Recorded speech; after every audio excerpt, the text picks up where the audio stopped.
What if I told you could spend $100 or $10,000 at Disney World in a single day and both days would be unforgettable?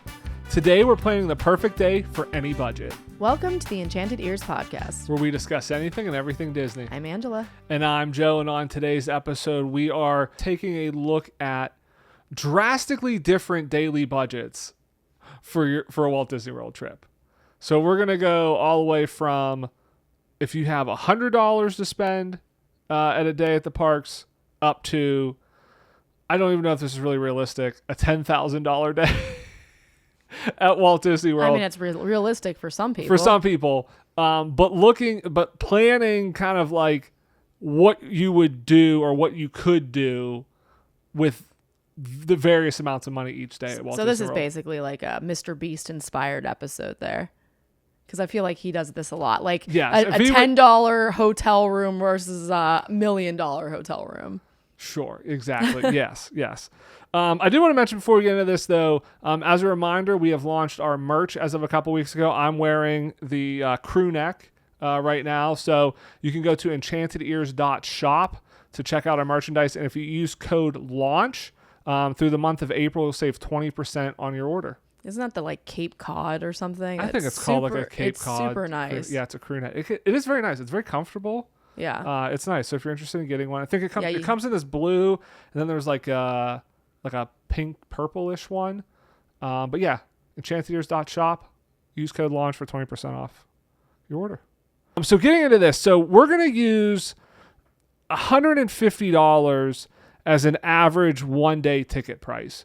So for all of these, we're not including the hotel stay. So this is just if I'm going for one day at Walt Disney World, which obviously you can make some arguments. Hey, if you're going for a trip, you're probably going to go for 3 or 4 days. So the ticket price is less than just the one-day price. I know obviously, if you're going one day, Magic Kingdom costs more than Animal Kingdom, that sort of thing. Depending on the time of year, it's all different. But roughly, we're going to say $150 for a ticket. You're going to say we're not staying at the hotels, but I have other suggestions that are at the hotels. No, what I'm saying is I'm not including the price of the hotels in this. Not that we're not staying. It's just that the price isn't included in this. This is just kind of like in-park thing. So with all that being said, we're going to start with a $100 day. So if you're good at math, you realize $150 is more than $100. Greater than or less than. Is more than $100. So for a $100 day at Disney, you're not going to the parks. So the key here of kind of planning your best day is going to be, what can you do outside of the parks, either for free or not for a lot of money, because you still have to like eat meals and stuff that's going to come out of that $100. All right, I have a top contender here. Okay. Just thought about this. Okay. The Skyliner all day. Yes. Well, Skyliner. So that's a big thing. So what I said monorail crawl basically. Yeah. But I think that's the key. Like the monorail or the Skyliner are two forms of transportation, but two free forms of entertainment. And coupled with that, you can do kind of a tour of the different resorts. So the monorail is nice because you have the Polynesian, the Grand Floridian, the Contemporary. You have a lot of highly themed resorts there. The Skyliner, Art of Animation and Pop Century, there's not a ton to do at those. Same with kind of like Caribbean Beach. The Riviera, you could maybe go, that's a little bit nicer of a hotel. I just don't know if there's as much to explore as potentially the hotels on the monorail line. But that is a perfect one, is using the free transportation as just a mode of entertainment.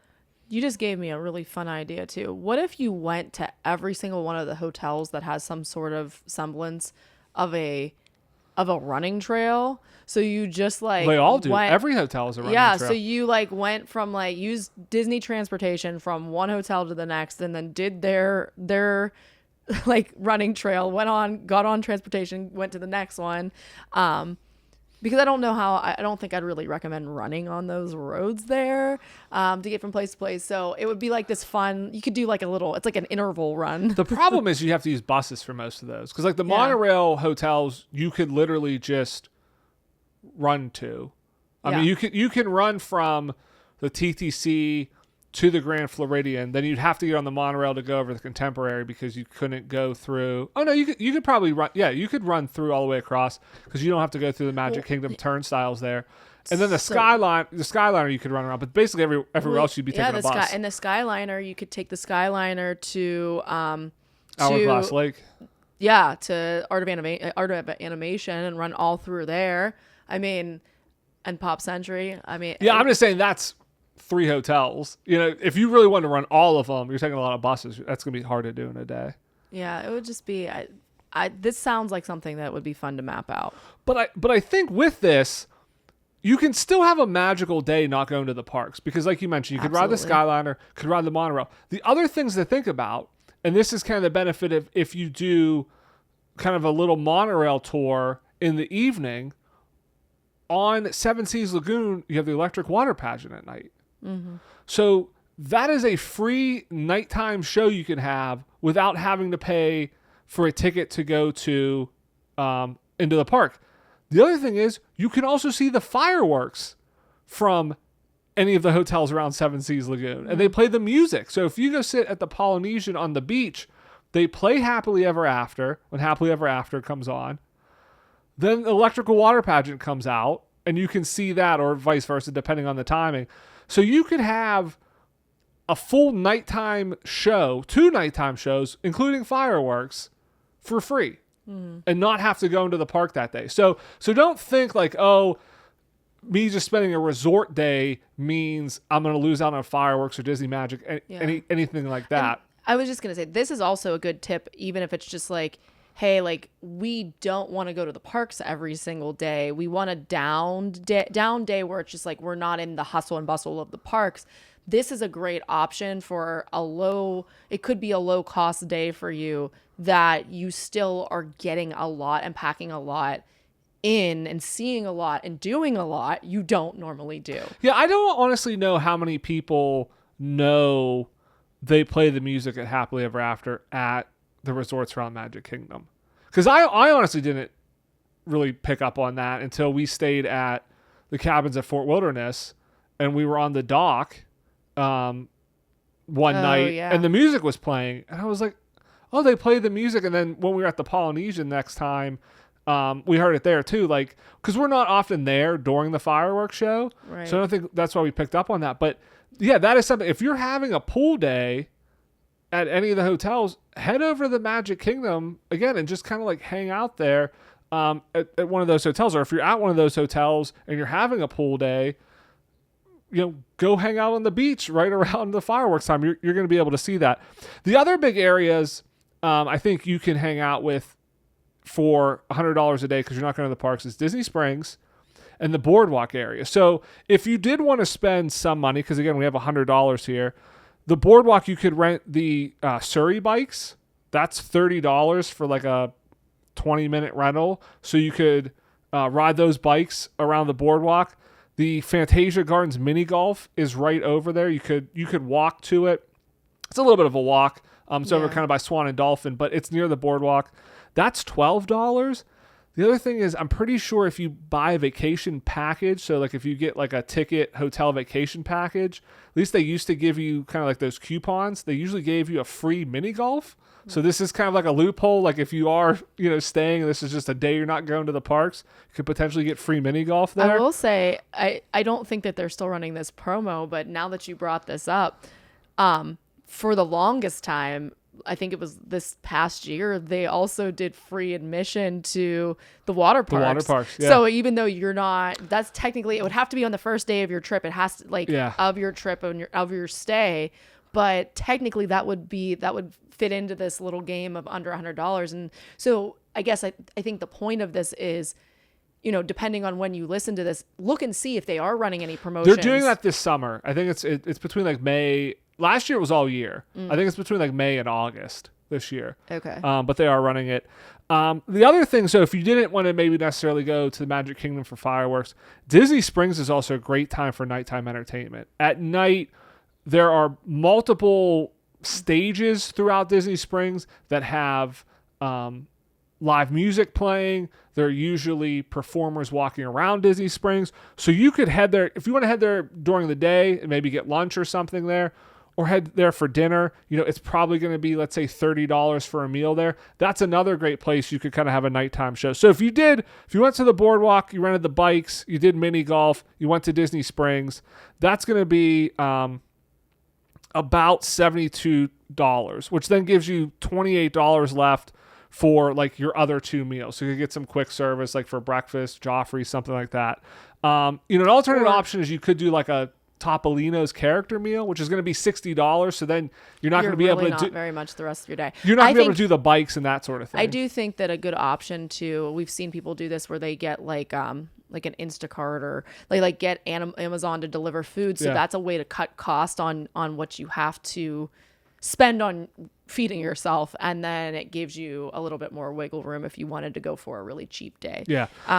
In addition to that, something else you can do on one of these days, assuming that you are staying at a hotel, is you can have a pool day. So a lot of people, I think, do tend to do this, especially if they have young kids, because they're in Florida, they want to swim. But there are a couple really cool parks. I mean, every single one of the hotels has a great pool, but the Blue Pool has underwater music. That's Art of Animation. And that is over at Art of Animation. The pool at the Boardwalk has a sand bottom. Which Beach is and Yacht Club, not yes. Boardwalk. Oh, okay. Boardwalk's a different hotel. Yeah, Boardwalk has the... they're the same hotel to me in my brain. Boardwalk... I'm not that fancy. Did they get rid of the clown? They had the clown slide. That was the one that was kind of like... It's based on... that amusement park that's in Australia. Like there's one of them in New York, but it's in like Australia. We saw it last time we were in Australia. They have that like kind of clown. Luna Park. Luna Park is the name of it, but it's not a very scary clown. Their pool is like themed around that, and I don't remember if they still have the clown head or not. But yeah. But if you want the sand pool, that's Beach and Yacht Club. Yeah. And there's a lot of different hotels that have free things for you to do. Like no, you have to be staying at those hotels to use the pool. But like over at, was it Fort Wilderness? Wait, I get confused. Fort Wilderness or what's the campground one? Is that Fort Wilderness? Yes. Yeah. Fort Wilderness is the campground. Okay. Yeah. So the Fort other Wilderness, one's Wilderness Lodge. Yeah, they have like the campfire like you can go and have the campfire and like. And there's Chip and Dale come out. Yeah, s'mores cost money. But like that is one activity. If you're over at Animal Kingdom Lodge, which I wish we had known about this when we stayed there, but they have like a bead activity that you can do over there. And you ask about it when you check in and they give you something and it kind of tells you when the different activities are, and you can make like little beaded necklaces and cool. It's interactive.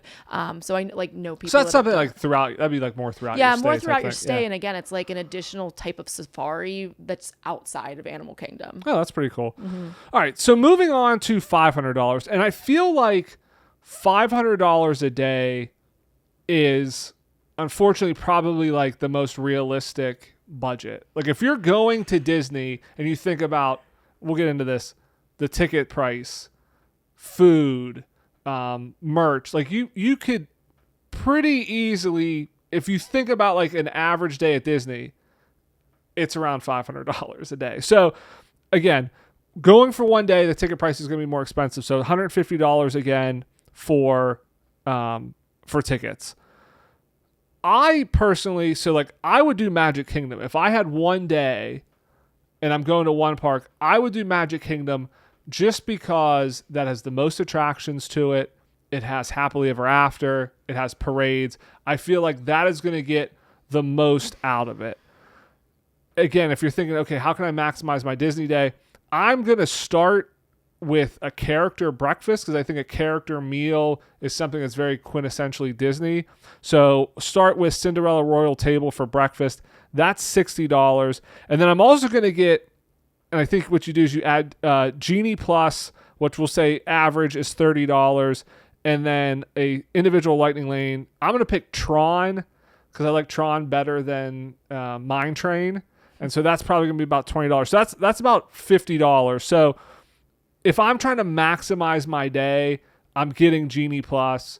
I'm going to have a character meal. So that's kind of like the basis I'm kind of starting with here. I do very much hate that you have to incorporate the cost of like Genie Plus into it. But the Lightning Lanes. Yeah, I very much,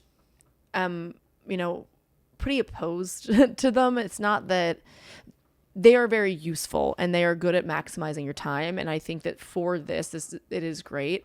But it is really frustrating to me that you pay $150 for a park ticket, and then on top of that you have to worry about trying to log in and get on Genie Plus to ensure that you're not waiting some astronomical amount of time in line and wasting hours upon hours of your day trying to ride one of the more popular rides. Like, something about that fundamentally breaks the experience for me, but I do think that is probably also the argument for why you need it. Yeah, and again, I'm doing this because I'm looking at this as of one day, and I'm trying to maximize my value. Because I think on the flip side, to your point, okay, you have to spend $150 and then you still have to pay to not wait in line. You know, if you're going for a week, the ticket prices are a lot less per day. And then I also feel like you go, oh, if I don't ride it today, I can come back. Whereas if you're only going one day, and again, Magic Kingdom could easily be more expensive than $150 a day. Mm-hmm. I don't want to go and be like, oh, well, I've spent $150 and I only rode 4 attractions. Now, your point is completely valid. It's like, it kind of stinks that you have to feel like you then have to pay an extra $50 to feel like you can ride more than 4 or 5 things. And you can definitely do it if you time things right, if you get there early and you try to ride during parades and that sort of thing. But then again, then you're missing parades. Then potentially you're missing fireworks. And so it's like, again, I'm trying to maximize this sort of stuff. Or you get lucky and it thunderstorms or something in the morning and the park opens up and nobody wants to come out or something. Right. Like, you can have those experiences where the park is pretty empty, but again, it is going to be spotty and it is going to be hard. And so it is probably budgeting for those lightning lanes is probably the smartest way to maximize your time. Yeah. So with all of that, with the ticket, with breakfast, with the lightning lanes, you're around $260, so a little over half. And I do think you can have a decent day, because I'm not going to spend the full $500, because so on top of that, I think you do quick service for lunch and snacks. That's going to run you about $30. You have enough. I think you could do like a sit down dinner. Like, I think Skipper Canteen, that was a place we had gone to a few years ago. I think we liked it. The food was okay. That's a place I want to go back to again, because what I liked about Skipper Canteen is that it is an extension of the Jungle Cruise. So while the food may not have blown me away, the food was solid, but the cast members blew me away in terms of they had the jokes and the spirit of the Jungle Cruise, and then you have the whole Society of Explorers and Adventurers. Like, there's a lot to explore in that restaurant, and it's a great experience on how the cast members pull from the Jungle Cruise and that. So that's a place I would go back to. And I think looking at it, the average price is maybe going to cost you like $35 or $40 for a meal there, which isn't too bad, again, in terms of a $500 day. Yeah, that place kind of reminds me, it has like the spirit of Trader Sam's, or even like the new Beacon Barrel almost, where those have like props and things that create a show, whereas the show and props are almost like really created by the staff, because the staff is just trained like a skipper essentially. So like with all the funny puns and stuff. So it is a really unique place, and a place that I probably would recommend. Just don't go there thinking you're going to have the world's best food. It's kind of like going to Hoop-Dee-Doo, where I'm just like, I'm not really into the food and here. I think the food was better than Hoop-Dee-Doo. Oh, yeah. And again, it's been a few years. I'd like to go back and try it, because they update the menus and stuff. Like, we went to Space 220, and I think liked the food a lot better than necessarily I remember the first time we went there. You know what? I do have a tip of how to not spend money, though, at Disney. Just have your Hoop-Dee-Doo show get canceled, and then you get a free dinner. Free food. That did happen. But Beacon Barrel, that's another one. I mean, you could fit that in as like your snack or something, spend some time there.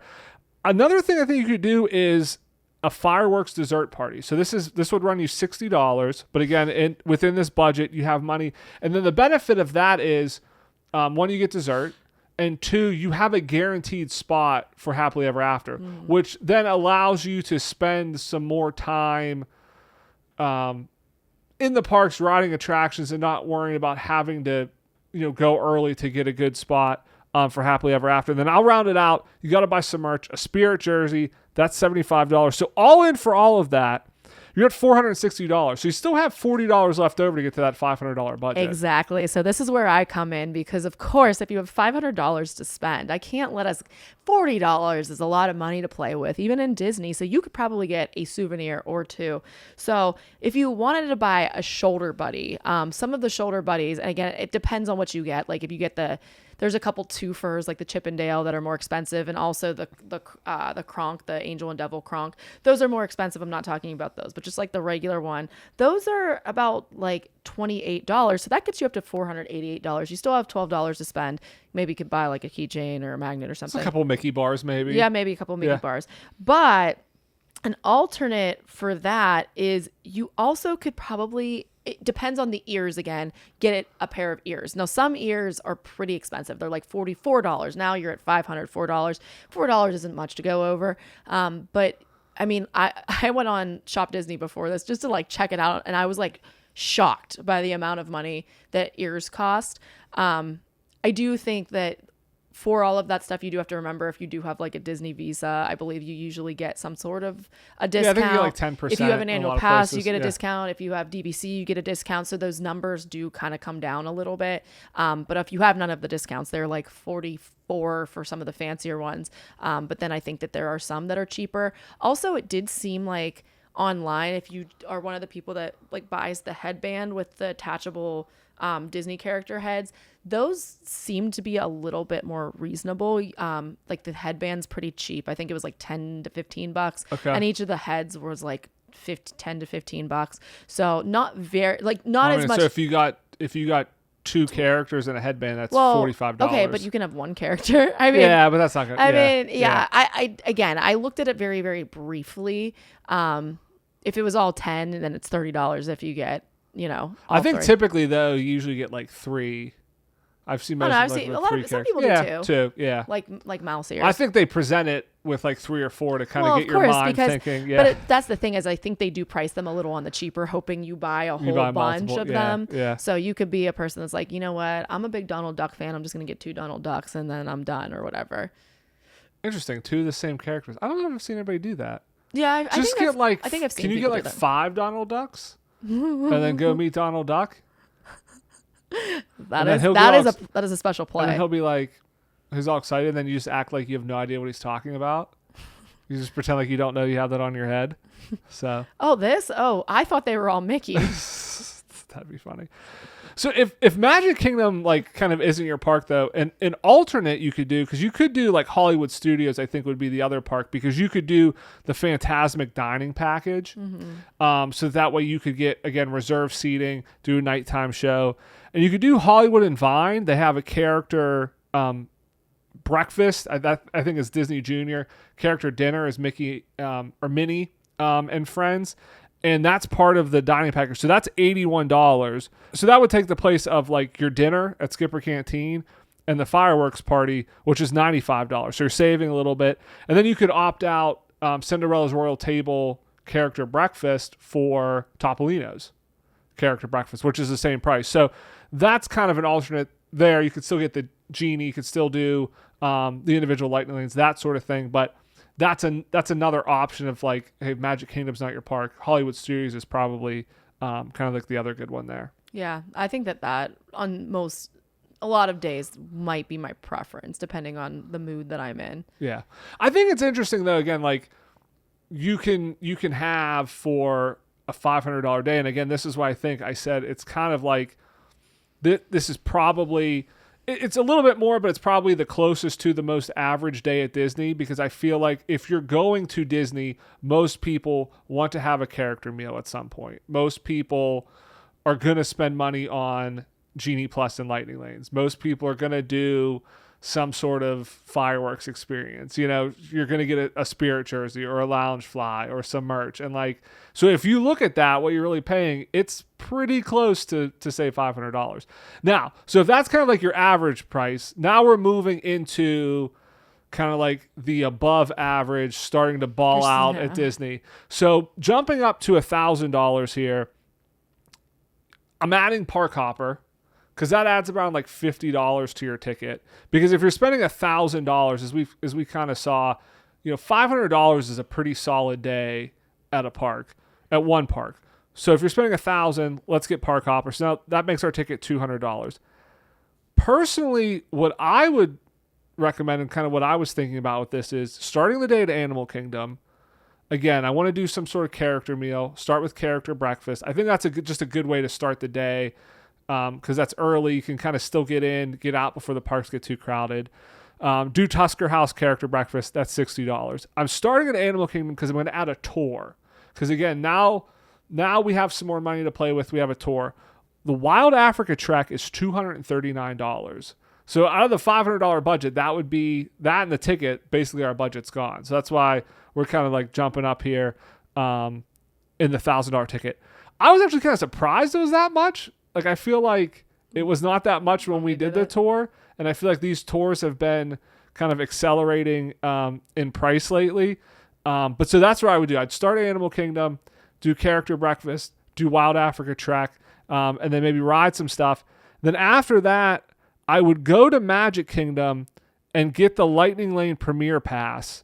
Now that runs between like $330 and $450. So just for an average, we'll say it's $400 average. But then that gives you a Lightning Lane at every attraction. So that way you can spend some time at Animal Kingdom. You could spend some time maybe at another park if you wanted to, and then if you spent your afternoon and evening at Magic Kingdom, you would still be able to ride everything. And with all of that, that takes you to $899. So that gives you $101. Just call it $100 left. I'm sorry. Did you say 101? 101. To basically get your other meals, snacks, merch, kind of whatever you wanted to do from there. Yeah, on these ones, they're a little harder to come up with additional things because, I mean, it is so much money. So it is like $1,000 is a good bit. And of course, like a tour, there's other tours that you can do. There's other things that you can do. Like there's, Keys to the Kingdom tour. There's a lot of other tours that you can look into. So if Wild Africa Trek wasn't your thing, but you're, wanting to go there and just experience all the things, they're definitely check out Disney's website because there's a lot to kind of like wade through there. There's even experiences that like we didn't really know existed until recently. Like there's a rhino experience over at Animal Kingdom. Well, they've added a lot more too. They have like the elephant, like Day with Elephants and like the rhinos and stuff. Like they've been adding more of these shorter experiences to kind of fill in because people. Yeah, we've tried to get into the rhino one. It's difficult. I feel like they do like one of them a day for like 20 people or something. So it's tough to do. I've tried. I think I have a friend that signed up to do that. I don't know that I heard her report about it. Now I have to check up on her. Yeah, I think the thing that's interesting with this, so again, assuming you're getting the Premier Pass, because again, it adds flexibility. And I feel like if you're going to be spending $1,000 on your day at Disney, you don't want to feel like you're locked into being at a Lightning Lane at a certain time or waiting in line for anything or not having kind of flexibility on it. So having the Premier Pass gives you that flexibility. But what's interesting is, like I said, you only have $100 left for lunch, dinner, and snacks. So you could easily spend that on a couple quick service meals, some snacks, maybe a sit-down restaurant, and then you may not have that much left for merch, if anything. So that's what's kind of interesting is you could easily spend $1,000 on your day at Disney and walk away with no merch if you did it with the Premier Pass. One thing to kind of think about too, again, with having the flexibility and the time, like if you wanted to, you could potentially maybe jump down to Epcot. Like if there's a festival going on, maybe you go down there. Like that's where you get your meal. Because we've talked about like Magic Kingdom doesn't have the best sit down food options. Yeah, and then Epcot, typically most of the dishes are under $10 and they're small plates, so you can have a few of them and try different things, which then creates this fun little culinary experience. So like that is always a lot of fun. I feel like we don't take good enough advantage of the festivals when we're there. But yeah, like it is a really good option if you're down there when there's a festival, which is most of the time. Yeah, now, and it's an easy thing with the monorail. And I will say, like, thinking through this, you may be listening and thinking, like, okay, this makes sense of like what you're spending, but it sounds like you're cramming a lot into a day. And I definitely was like started to become aware of that. Of like, I gave no real respect to time in my mind. I'm going, this is all happening on a day when like the park's open at 8 and Magic Kingdom's open till like midnight, and so I have plenty of time because I'm talking about, all right, I'm going to go do. I'm going to get up and I'm going to go do a character breakfast. I'm going to go do a multi-hour tour. I'm going to hop over to Epcot. I'm going to ride all this stuff at Magic Kingdom. If you're going to need 12 hours or 13 hours to do it. So, yeah, I really think, in my mind, I'm going in the summer when the park's open. No, I'm going when it's like, hey, Animal Kingdom opens at 8 in the morning. Magic Kingdom closes at 11 or 12. I have enough time to kind of get all of this stuff done. All right, so let's get into the $10,000 day. $10,000 day. This is so much money. This is wild. All right, so you got to get Park Hopper again. That's $200. The big thing here is a VIP tour. I do have a question for you though. Yeah. Do you have to purchase the Park Yes. Hopper ticket? So if you want to park hop for the VIP tour, yes. That is absurd. Yeah, they check your ticket. So you need a ticket to the park. The VIP tour does not include tickets to the park. So if you bought a single park ticket, you could do a VIP tour, but you could not park hop then. That is wild to think that you're going to spend the amount of money that a VIP tour is with their ability to get you and cart you from park to park. It costs them no extra money. They can give you what is it? What did you say? It's like an extra $50 or something.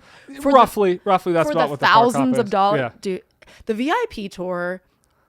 The more and more I think about it, the more and more it's like a weird racket where it's just like. I mean, I think they're all like that. I think Universal's like that too, where you have to have, if you want to park hop, you have to have the ticket separately. There's probably some sort of weird legal thing that it's like you have to have made the ticket purchase in order to do it, and the VIP tour, the VIP tour is a separate service. Like it's it's some sort of lawyer. Like it's some sort of like legal team thing. They're like, oh, we have to make them buy the ticket. But you're right. It is kind of crazy. If you're a lawyer for theme parks, let us know. It is kind of crazy. It's, you could spend $5,000 and you still have to buy a ticket as well. All right. So VIP tours cost anywhere between $450 and $950 an hour. And the minimum is 7 hours. So like on average, we're going to say it's $5,000 for the VIP tour.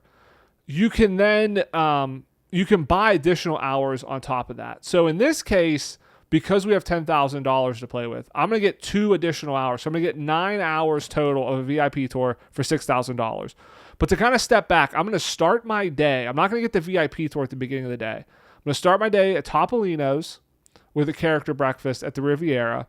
I'm then going to do the Keys to the Kingdom tour, which is only $189. So it's $50 less than the Wild Africa Trek. Wow. It's 5 hours and it includes lunch.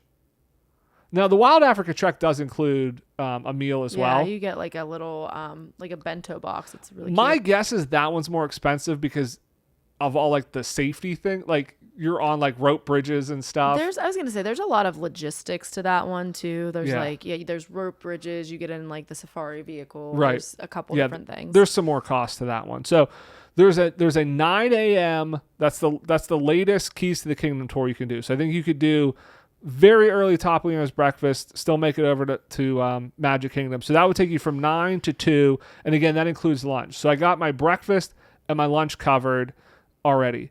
So this is where the VIP tour comes in. And then I'm going to do it for 9 hours. So that's going to take me from 2 until 11. So again, I'm planning on this on a day that the parks are at least open until 11. This is my question, though, because I'm going to go around to all the parks and get into this a little bit.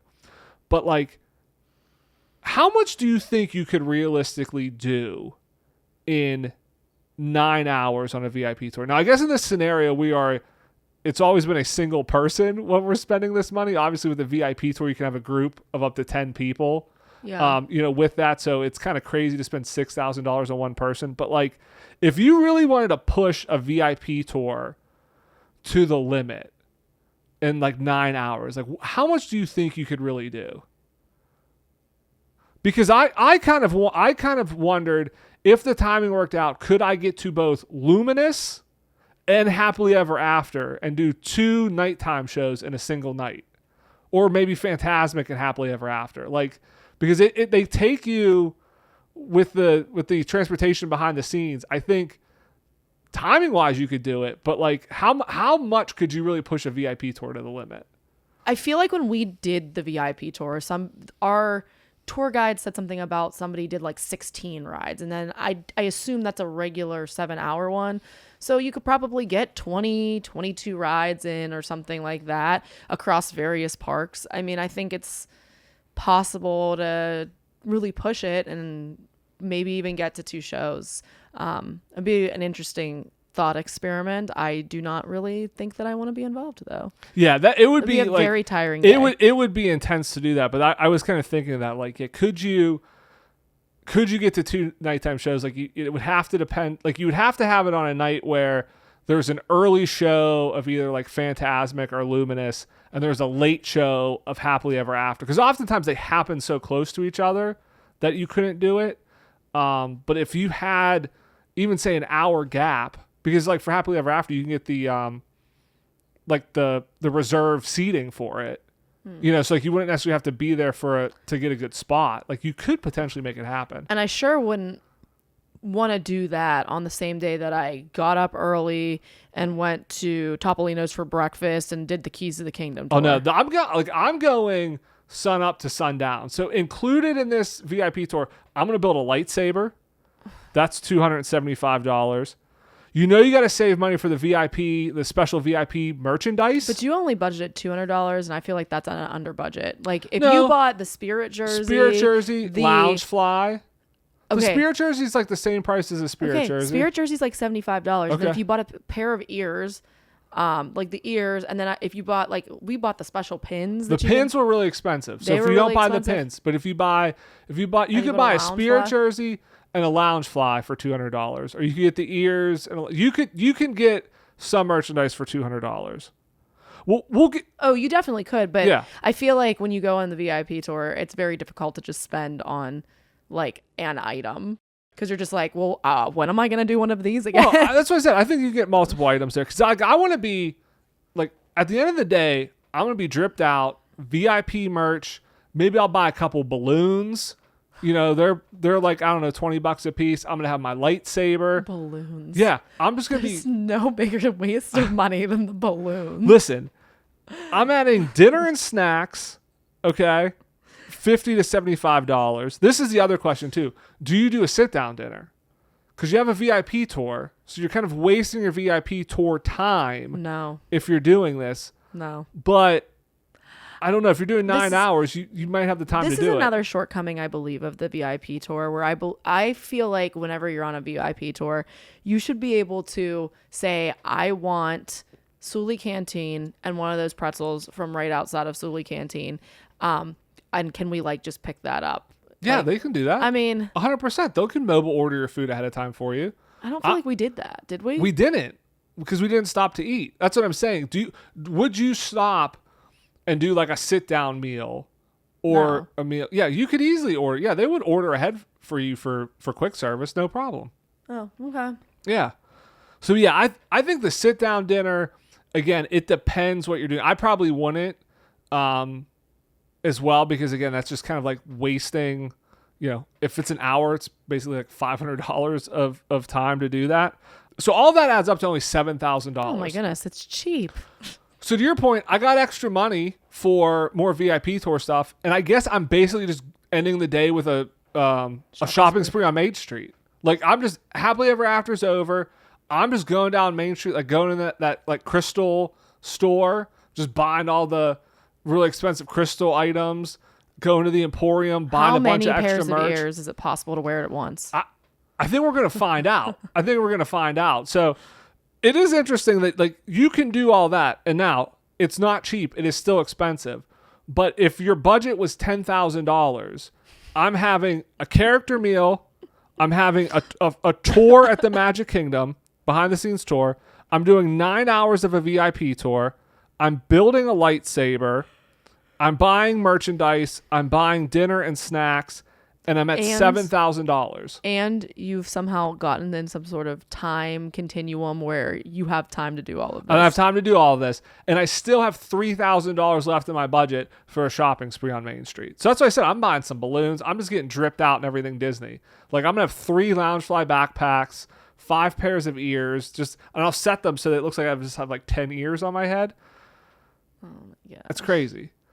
So it's a bit of a struggle to get to the 10,000. I would have like an armful of stuffed animals because, like I love the stuffed animals. There's a part of me that's like, where am I going to put the stuffed animals? Do I really need the stuffed animals? But if I had that much, I could not resist going over to the kids section and just absolutely destroying the stuffed animals. I like stealing one out of a kid's hand. Like, no, that's the last one. It's mine. I mean, I guess if you factor in hotels and stuff like that, like it's obviously going to go up. But like, I want to know like if anybody listening, like, and it would have to be a VIP tour, and you'd have to go on probably a really expensive day when it's like the $900 an hour. But like, what is the most anybody has ever spent in a day on their Disney trip? Like, I'm curious, like, what our listeners like, what's the average? Like, what do people typically spend? Like, what do you spend? I'm curious of kind of just to see like what the average is, or like what's the most you've ever spent. Like, what's the most expensive day you've ever had at Disney? Like, I'm curious from the listeners. Let us know. Let us know in the comments. Let us know on Instagram. We're at Enchanted podcast over there. But I think that'd be an interesting, just kind of like thing to see of just like, yeah, what. Well, when you were talking about the different budgets and things, I'm like, oh, okay. Like we have done days where we've done, a meal and like one of these tours. We've done VIP tours and stuff, yeah. And things like that. And that does add up. Now, again, these prices were just one person. So like if 2 people do the tours, you're doubling. Now, again, VIP tour, that's up to 10 people. Right. And then you just divide the cost. Right. But yeah, if we both did Wild Africa Trek, that's $460 now, so like now that becomes a way more expensive day. We both getting tickets, like that adds up. So yeah, I'm curious. Let us know what you spend a day at Disney. Let us know. But that wraps up the show for this week. I want to thank everybody again for listening. If you've not done so, please leave us a rating or a review. Subscribe wherever you get your podcast. It really helps, and we really appreciate it. Thanks for lending us your ears. Have a great week, everybody. We'll see you here next Monday. Bye-bye.